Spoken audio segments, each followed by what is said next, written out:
মঙ্গলবার এক অনুষ্ঠানের মধ্য দিয়ে বিধান মেধা অন্বেষণের পক্ষ থেকে রাজ্যের বিশিষ্ট শিক্ষকদের শিক্ষক সম্মাননা 2023 অনুষ্ঠান অনুষ্ঠিত হয়।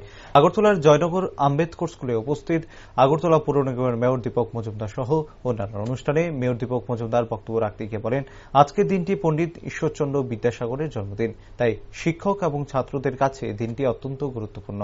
এই দিনে বিশিষ্ট শিক্ষকদের সম্মাননা প্রদান করা হয়। মেয়র আরও বলেন, ঈশ্বরচন্দ্র বিদ্যাসাগর ছিলেন সমাজ সংস্কারক, শিক্ষাবিদ এবং শিক্ষা আঙ্গিনায় একজন গুরুত্বপূর্ণ ব্যক্তিত্ব। স্বাভাবিকভাবেই সুন্দর সুস্থ সমাজ গঠনের লক্ষ্যে শিক্ষকদের ভূমিকা অপরিসীম। তাই ঈশ্বরচন্দ্র বিদ্যাসাগরের জন্মদিনকে সামনে রেখে বিধান শিশু উদ্যান মেধা অন্বেষা একটি গুরুত্বপূর্ণ কর্মসূচি হাতে নিয়েছে। আমি বলবো মেধা অন্বেষা তারা বিশেষ দিনে আজকে এই অনুষ্ঠান করছেন। ঈশ্বরচন্দ্র বিদ্যাসাগরের শুভ জন্মদিনকে সামনে রেখে ওনার প্রতি সম্মান এবং শ্রদ্ধা জানিয়ে বিশিষ্ট শিক্ষকদের সম্মাননা অনুষ্ঠান করেছেন, তাদেরকে ধন্যবাদ জানাই।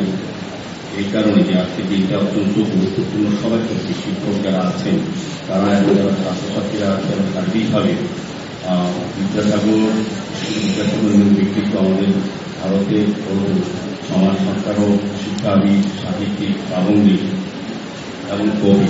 শারীরিকভাবে উনি রাষ্ট্র ব্যবস্থা, সমাজ ব্যবস্থাকে সুস্থ সুন্দরভাবে এবং যারা শিক্ষাগত সঙ্গে যুক্ত আছেন, শিক্ষক বা যারা শিক্ষা দান করেন বা শিক্ষা গ্রহণ করেন, প্রত্যেকের কাছে একটা গুরুত্বপূর্ণ ব্যক্তিত্ব হিসাবে তার জন্মদিনের সামনে রেখে মেধা অন্বেষা এমনিতে সারা বছর ব্যাপী বিভিন্ন যারা সঙ্গে যুক্ত আছেন তারা বিভিন্ন পেশায় সব জায়গায় প্রতিষ্ঠিত, কিন্তু তারপরেও সমাজের কিছু সামাজিক দায়িত্ব, সামাজিক কর্তব্যকে সামনে রেখে তারা বছর বিভিন্ন সামাজিক কর্তব্য করে থাকে।